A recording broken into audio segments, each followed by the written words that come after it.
Hello students, आइए देखते हैं चैप्टर 17 की तीसरी हेडिंग गैसों का विनिमय के बारे में।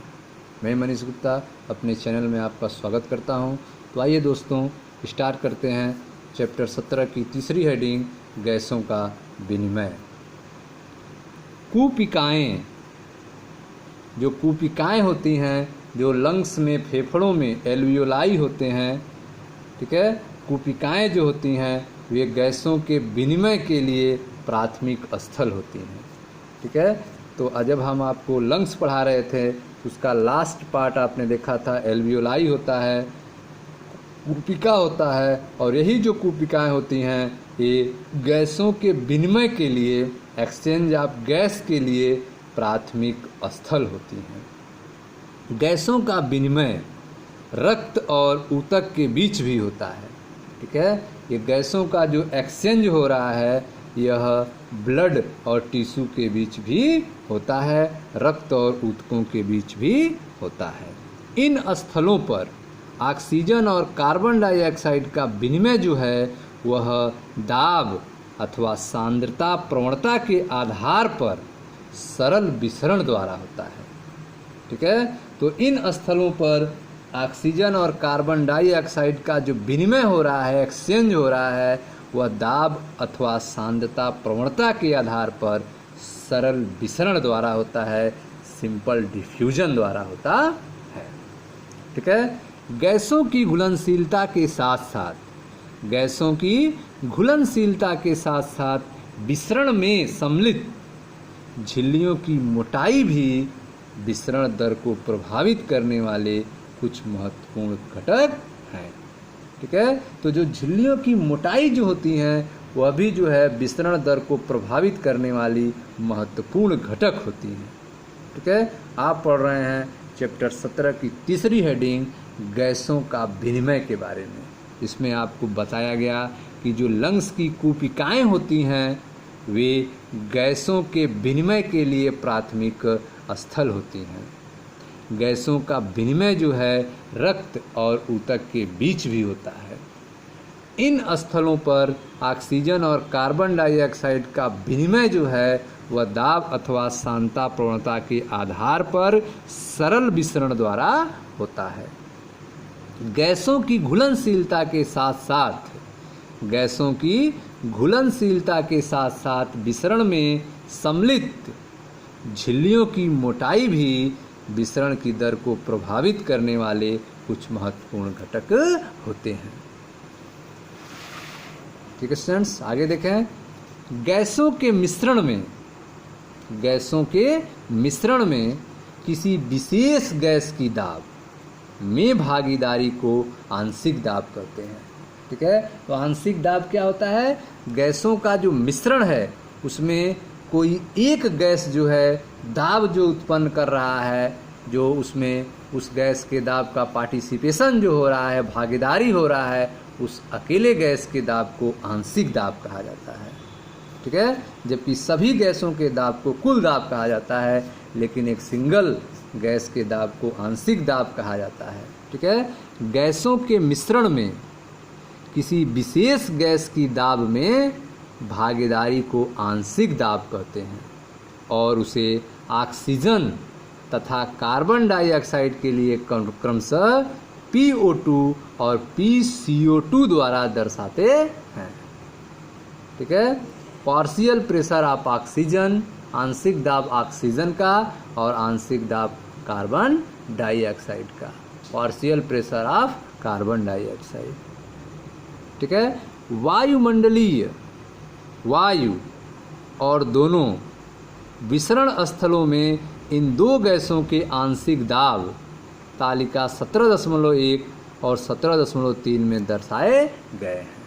ठीक है, तो जो वायुमंडल है, जो वायुमंडलीय वायु है, वहाँ पर इनका आंशिक दाब ऑक्सीजन और कार्बन डाइऑक्साइड का कितना होता है, और जहाँ पर इनका विसरण स्थल है, जहाँ पर इनका एक्सचेंज होता है, वहाँ पर इनका आंशिक दाब कितना होता है। तो आइए सारणी के माध्यम से इसको समझते हैं। तो पहले हम इसको देखते हैं। यहाँ पे 17.1 टेबल को पहले समझते हैं। 17.1। वातावरण की तुलना में विसरण में सम्मिलित विभिन्न भागों पर ऑक्सीजन और कार्बन डाइऑक्साइड का आंशिक दबाव को यहाँ पे दिखाया गया है। ठीक है, तो ऑक्सीजन और कार्बन डाइऑक्साइड वातावरण में कितना होता है, वायुमंडल में कितना होता है और लंग्स में कितना होता है, इसके आंशिक दाब को यहाँ पे दिखाया गया है। जैसे श्वसन में ऑक्सीजन और कार्बन डाइऑक्साइड को लिया गया है, वातावरणीय वायु में एटमॉस्फेरिक में ऑक्सीजन का जो आंशिक दाब होता है PO2 जो होता है वह 159 होता है, जबकि कार्बन डाइऑक्साइड का आंशिक दाब जो होता है वह 0.3 होता है। ठीक है, वायु कूपिका में, ठीक है, जो एल्वियोलाई हैं उसमें जो है ऑक्सीजन का आंशिक दाब घट जाता है, 104 हो जाता है। ठीक है, जबकि कार्बन डाइऑक्साइड का आंशिक दाब बढ़ जाता है और वह 40 हो जाता है। ठीक है, अनऑक्सीकृत रक्त में, जिस रक्त में ऑक्सीजन की कमी है वहाँ पर जो है ऑक्सीजन का आंशिक दाब 40 mmHg होता है, जबकि कार्बन डाइऑक्साइड इससे अधिक 45 mmHg होता है।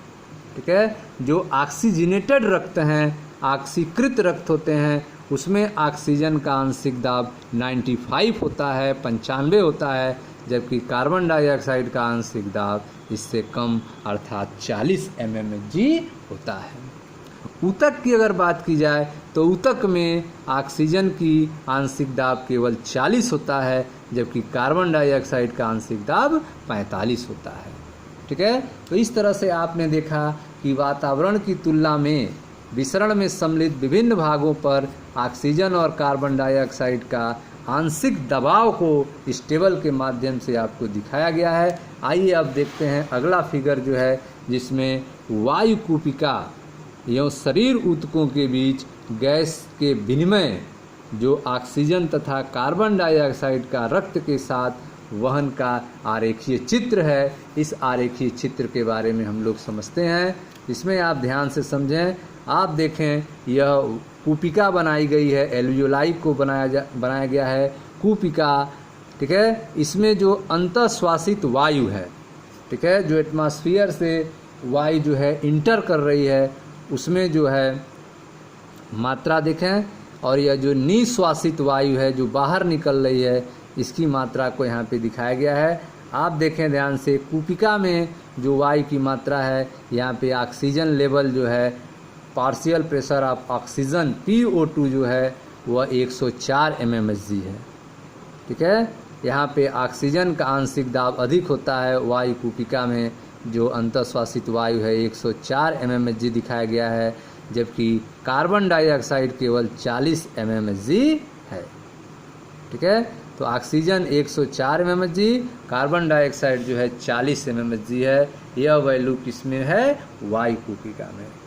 यह आपकी फिगर आप देख रहे हैं, यह धमनी का फिगर है, यह हार्ट है, हार्ट से यह निकलने वाली धमनी जिसे फुफ्फुसीय धमनी कहा जाता है, फुफ्फुसीय धमनी कहा जा रहा है। इसमें कार्बन डाइऑक्साइड जो है बाहर निकल रहा है और ऑक्सीजन जो है इसमें फुफ्फुसी सिरा में इंटर हो रहा है। ठीक है, यह फुफ्फुसी सिरा से हार्ट से होता हुआ सिस्टमिक धमनी, सिस्टमिक धमनी अर्थात ऑक्सीकृत रक्त जो है वहन करते हुए ऊतकों के पास पहुंचता है, शरीर ऊतक के पास पहुंचता है। तो यहाँ पर जो है कार्बन डाइऑक्साइड जो शरीर ऊतकों से ट्रांसफ़र हो जाते हैं, ठीक है, धमनी में, और ऑक्सीजन जो है वह ऊतक में आ जाता है। और यहाँ पर आप देख रहे हैं ऑक्सीजन का जो आंशिक दाब है वो कम हो जाता है, 95 mmHg है, जबकि कार्बन डाइऑक्साइड का जो आंशिक दाब है वो 40 mmHg है।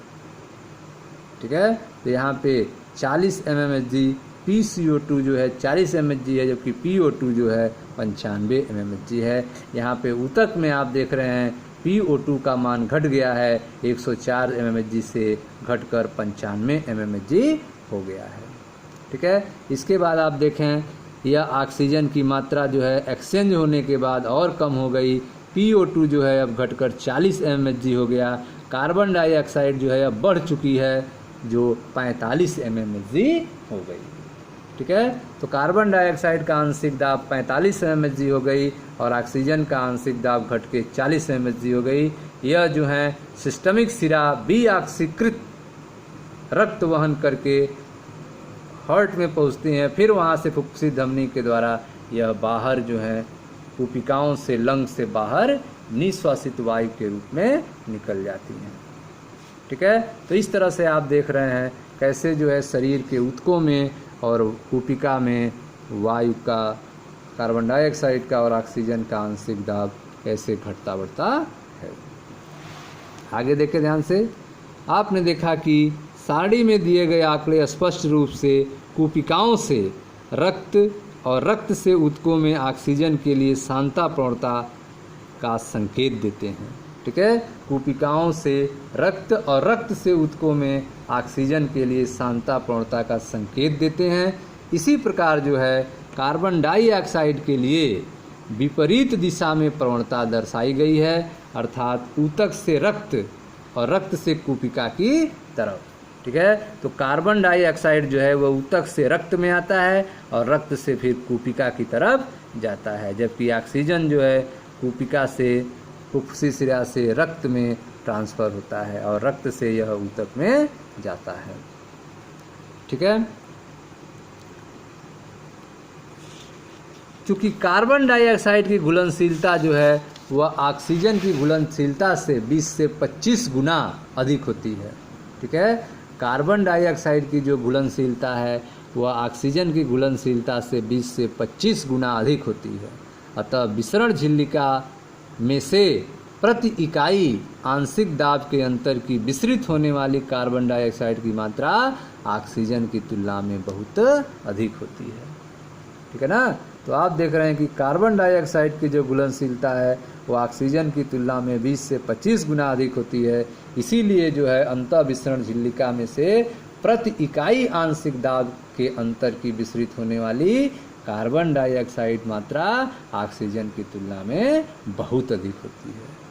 ठीक है। विसरण झिल्लिका जो है मुख्य रूप से 3 लेयर की बनी होती है। विसरण झिल्लिका जो है मुख्य रूप से 3 स्तरों की बनी होती है। फिगर देखें, एक फुफ्फुसी वाहिका की एक वायु कुपिका का अनुप्रस्थ काट यहाँ पे बनाया गया है। एक फुफ्फुसी वाहिका की एक वायु कुपिका का अनुप्रस्थ चित्र में आप देख रहे हैं। यह जो है ब्लड वेसल्स हैं, रक्त वाहिकाओं को दिखाया गया जिसमें आरबीसी फ्लो हो रही हैं, लाल रक्त कोशिका जो हैं बह रही हैं। यह इसका बेस है, आप देख रहे हैं आधारीय तत्व। ठीक है। आधारीय तत्व हैं। ठीक है। यह वायु का आप देख रहे हैं इसमें इंटर हो रही हैं और बाहर निकल रही हैं। कुपिका भित्ति को दिखाया गया है, यह एल्वियोलाई का दीवाल है। ठीक है। रेस्पिरेटरी मेम्ब्रेन इसको कह सकते हैं आप। एक कोशिका स्थूल कुपिका भित्ति है, रेस्पिरेटरी मेम्ब्रेन। इसी मेम्ब्रेन के माध्यम से, ठीक है, कार्बन डाइऑक्साइड और ऑक्सीजन का एक्सचेंज होता है। ठीक है। ऑक्सीजन जो है वह कुपिका से आरबीसी के पास चला जाता है और जो यहाँ पे रक्त वाहिका में जो कार्बन डाइऑक्साइड है वे कुपिका में चला जाता है। ठीक है। तो विसरण झिल्लिका जो है, ठीक है, विसरण झिल्लिका जो है मुख्य रूप से 3 स्तरों की बनी होती है, यथा कुपिका की पतली सल्की उपकला अर्थात सल्की एपिथेलियम, कुपिकाओं की कोशिकाओं की अंतःकला और उनके बीच में स्थित आधारित तत्व।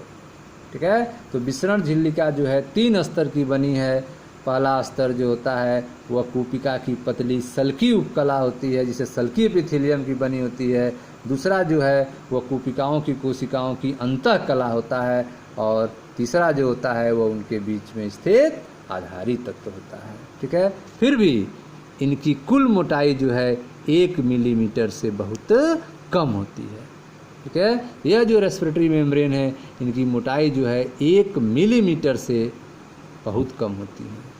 इसलिए हमारे शरीर में सभी कारक जो हैं ऑक्सीजन के कुपिकाओं से ऊतकों और कार्बन डाइऑक्साइड के ऊतकों से कुपिकाओं में विसरण के लिए अनुकूल होते हैं। ठीक है। तो हमारे शरीर में सभी कारक जो हैं ऑक्सीजन के कुपिकाओं से ऊतकों और कार्बन डाइऑक्साइड के ऊतकों से कुपिकाओं में विसरण के लिए अनुकूल होते हैं। ठीक है स्टूडेंट्स। तो यह था गैसों के विनिमय के बारे में। मिलते हैं नेक्स्ट वीडियो में, जहां हम लोग पढ़ा जाएगा गैसों के परिवहन के बारे में। Thank you.